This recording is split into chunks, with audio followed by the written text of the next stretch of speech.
पहला प्रश्न यहाँ पर जो आज अध्याय 3 से दिया जा रहा है रामायण से, तो रामायण के रचनाकार का नाम आप लोगों को ज्ञात होना चाहिए। तो रामायण के रचनाकार वाल्मीकि हैं और राजा दशरथ के पिता का नाम अगर आप लोगों से प्रश्न में पूछा जाता है तो आप लोग अपना उत्तर अज बताएंगे। अब प्रश्न संख्या 3 को देखते हैं क्या पूछा गया है। राजा दशरथ के कुल गुरु का नाम बताइए। तो इनके जो कुल गुरु थे तो वो थे वशिष्ठ। तो आप लोग जरूर कंठस्थ करें। राजा दशरथ के 4 पुत्रों में से कौन 2 सगे भाई थे।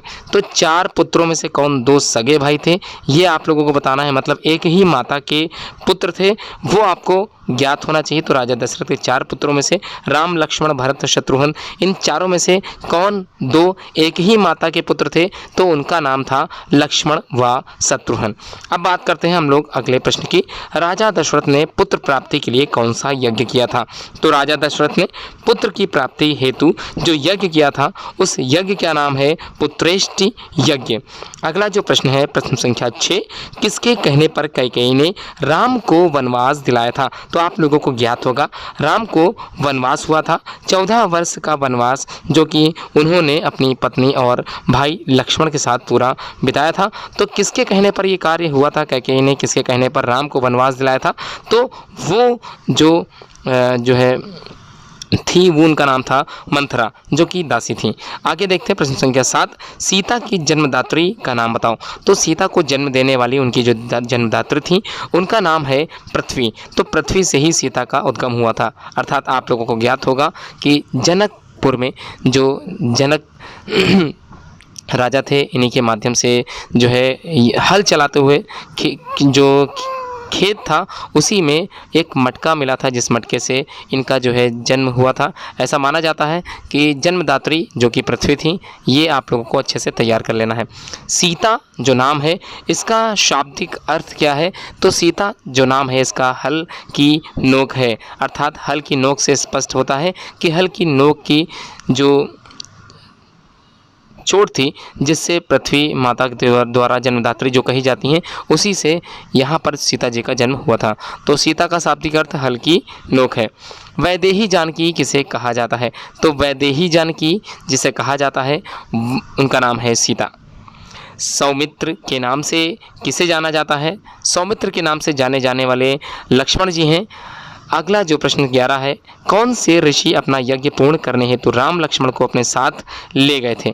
तो कौन से ऋषि थे जो अपना यज्ञ पूर्ण करने के लिए राम लक्ष्मण को अपने साथ ले गए थे।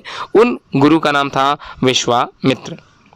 12वां प्रश्न, लक्ष्मण की पत्नी का नाम आप लोगों को पता होना चाहिए। इसी तरह से चारों क्रम से राम, लक्ष्मण, भरत, शत्रुघ्न, इन सभी की पत्नी आप लोग जरूर जानें और आप लोगों को ज्ञात होना चाहिए। प्रश्न में इस प्रकार के प्रश्न जो है पूछे जा सकते हैं। तो लक्ष्मण की पत्नी का नाम था उर्मिला, भरत की पत्नी का नाम था मांडवी और इसी प्रकार शत्रुघ्न की पत्नी का नाम श्रुति कीर्ति था। और राम की पत्नी के बारे में आप लोग सभी जानते हैं, माता सीता। आगे बढ़ते हैं। 15वां प्रश्न, सीता की पालनहार माता का नाम बताइए। सीता की पालनहार अर्थात सीता को पालने वाली जो माता थी उनका नाम था सुनैना। 16वां प्रश्न, रावण के माता पिता का नाम बताइए। तो आप लोगों को ज्ञात होगा रावण के जो पिता थे उनका नाम था विश्रवा, ठीक है, और उनकी जो माता के नाम था वो कैकसी था। और इसी प्रकार 17वां प्रश्न भी देख लेते हैं। राम द्वारा सीता स्वयंवर की शिव धनुष तोड़ने पर कौन ऋषि नाराज हुए थे। आप लोगों को ज्ञात होगा राम ने शिव धनुष तोड़ दिया था, ठीक है, और शिव धनुष तोड़ने के बाद एक ऋषि थे जो अत्यधिक नाराज हुए थे और उनको यह ज्ञात था कि यह शिव धनुष संसार में कोई भी नहीं तोड़ सकता है। और इसको अचानक से किसने तोड़ दिया, जिसको सुनकर ये बहुत क्रोधित हुए थे और स्वयं इनसे मिलने आए थे और काफ़ी गुस्से में थे। तो उनका नाम बताना है आप लोगों को। उनका नाम था परशुराम। आगे बढ़ते हैं। 18वां प्रश्न, श्री राम द्वारा वनवास के समय भारत ने अपने निवास कहाँ बनाया। तो श्री राम द्वारा वनवास के समय अपना जो निवास था वो नंदी ग्राम में बनवाया था। कहाँ बनवाया था, नंदी ग्राम में बनवाया था? समुद्र पार करने के लिए उनका ज्ञान किसने कराया? तो समुद्र पार करने के लिए तो ज्ञान था किसने कराया था? जाम्बवंत ने। तो ये भी आप लोगों को पता होना चाहिए। श्री राम ही प्रथम भेंट कहाँ हुई थी? श्री राम से इनकी प्रथम भेंट कहाँ हुई थी? ऋषिमयूक पर्वत पर हुई थी। उसके बाद सीता हरण प्रसंग रामायण में किस कांड में आता है? तो ये जो आता है अरण्य कांड में आता है। किस कांड में आता है? अरण्य कांड में आता है। आप लोगों को ज्ञात होना चाहिए रामचरितमानस अलग है, मतलब जो है अवधी भाषा में है, और रामायण संस्कृत भाषा में लिखी गई है। सारे कांड जो आप लोगों को ज्ञात करने होने चाहिए, पता होने चाहिए, क्योंकि कांड से भी कई क्वेश्चन आते हैं। तो सीता हरण प्रसंग रामायण में किस कांड में आता है? तो अरण्य कांड में आता है। रामायण के अध्याय को क्या कहते हैं? तो रामायण के अध्याय को कांड कहते हैं। जी हाँ, इसी तरह से आप लोगों को ज्ञात होना चाहिए सबसे प्रथम कांड या पहला कांड जो था, फिर उसके बाद दूसरा कांड कौन सा था, तीसरा कौन सा था, इसी क्रम से आप लोगों को समस्त बातें पता होनी चाहिए। तो सातों कांडों के नाम आप लोगों को जरूर ज्ञात होना चाहिए। इसमें प्रश्न आएगा तो मैं अवश्य उत्तर बताऊंगा। अगर नहीं आता तो आप लोग कमेंट बॉक्स में कमेंट करके सातों कांडों के नाम जरूर बताएं। रामायण में कितने कांड हैं? तो जाहिर सी बात है, अभी मैंने प्रश्न बताया ही था, रामायण में कुल 7 कांड हैं। अंतिम कांड जो आप लोगों को ज्ञात होना चाहिए उत्तरकांड है, ये भी आप लोगों को पता होना चाहिए।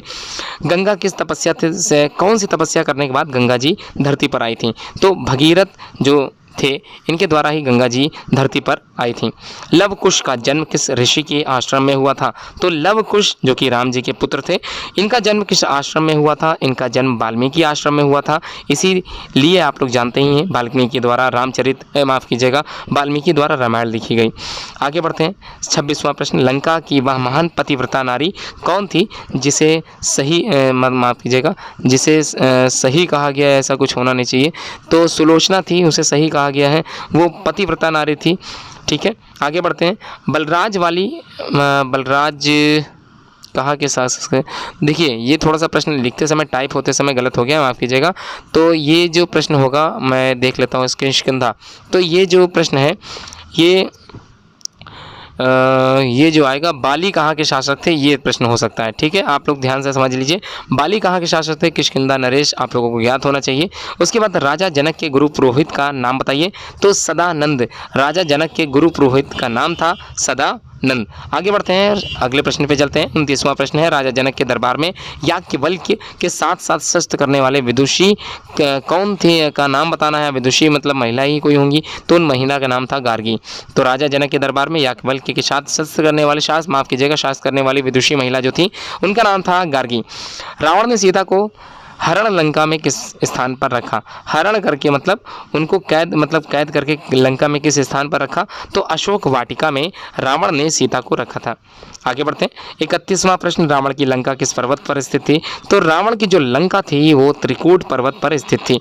आगे बढ़ते हैं। सीता की खोज में हनुमान जी ने अशोक वाटिका में रावण की किस भाई का, या माफ कीजिए, किस पुत्र का वध किया था? तो पुत्र की बात हो रही, किस पुत्र का वध किया था? उस पुत्र का नाम था अक्षय। 33वां प्रश्न, किसने अशोक वाटिका में हनुमान जी को बंदी बनाकर रावण के सम्मुख पेश किया था? तो हनुमान जी को बंदी बनाना बिल्कुल भी जो है सामान्य काम नहीं था, अर्थात कह लिया जाए बिल्कुल नामुमकिन था, बिल्कुल पॉसिबल नहीं था, क्योंकि हनुमान जी किसी के भी बंधक नहीं बन सकते थे। उनको आशीर्वाद था, उनको जो है वरदान मिला हुआ था कि उनको वो अपनी स्वेच्छा से अपने आकार को परिवर्तित कर सकते थे, और हनुमान जी स्वयं ही भगवान हैं, तो उनको कौन भला पकड़ सकता है। उन्होंने अपनी स्वेच्छा से ही जो बाण चला गया था, आप लोगों को ज्ञात होगा कौन सा बाण था, कमेंट बॉक्स में ज़रूर कमेंट करके बताइएगा।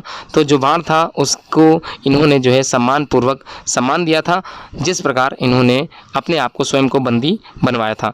तो ठीक है, आगे बढ़ते हैं। तो कौन थे वो? उनका नाम था मेघनाद।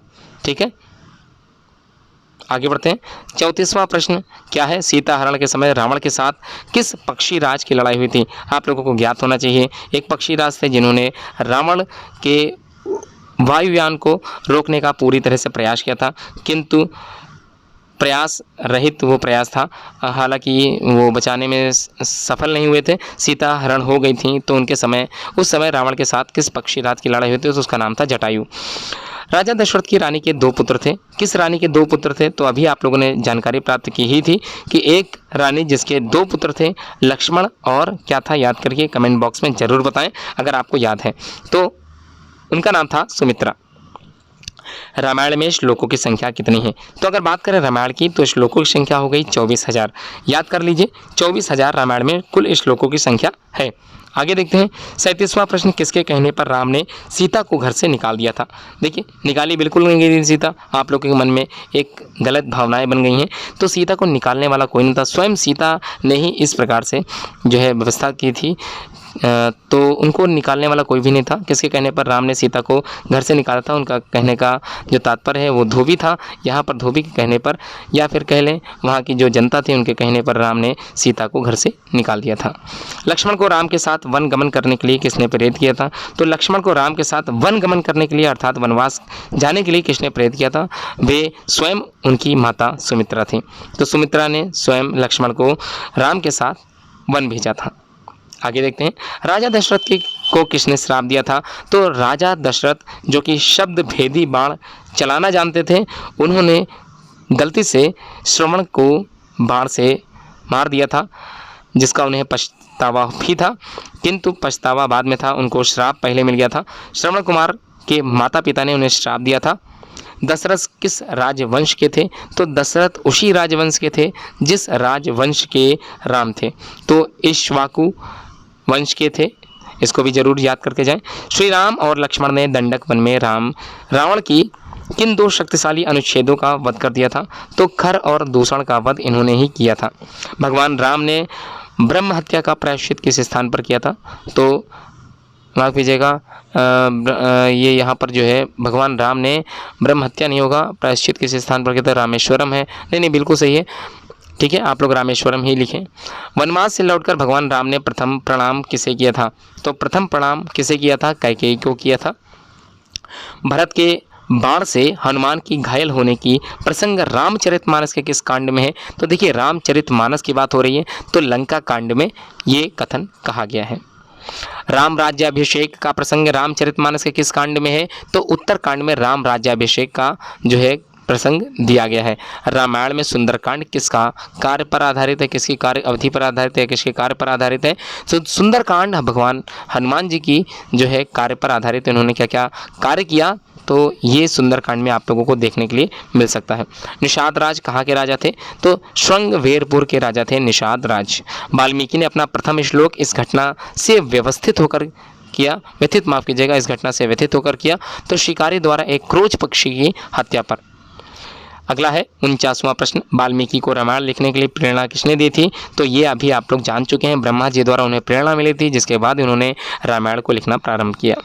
50वां प्रश्न, रामायण का दूसरा नाम बताइए। तो रामायण का दूसरा नाम है दशानन वध। तो रामायण का दूसरा नाम भी आप लोग जरूर पढ़ के जाएं, दशानन वध। अयोध्या किस जनपद की राजधानी है? तो कौशल नरेश या कौशल जनपद की राजधानी अयोध्या। पुत्रेष्ठ यज्ञ के मंत्र किस वेद में मिल गए हैं? तो पुत्रेष्ठ यज्ञ के मंत्र जो मिले हैं वो मिले हैं अथर्व वेद से। आगे बढ़ते हैं। पुत्रेष्ठ यज्ञ से प्राप्त किस पदार्थ को खाकर राजा दशरथ की रानियां गर्भवती हुई थी? तो ये भी आप लोगों को पता होना चाहिए। वह फल जो नाम था वो था खीर अर्थात पायस। आगे बढ़ते हैं। कौशिक का रामायण में सामान्य नाम क्या है? कौशिक का रामायण में सामान्य नाम विश्वामित्र है।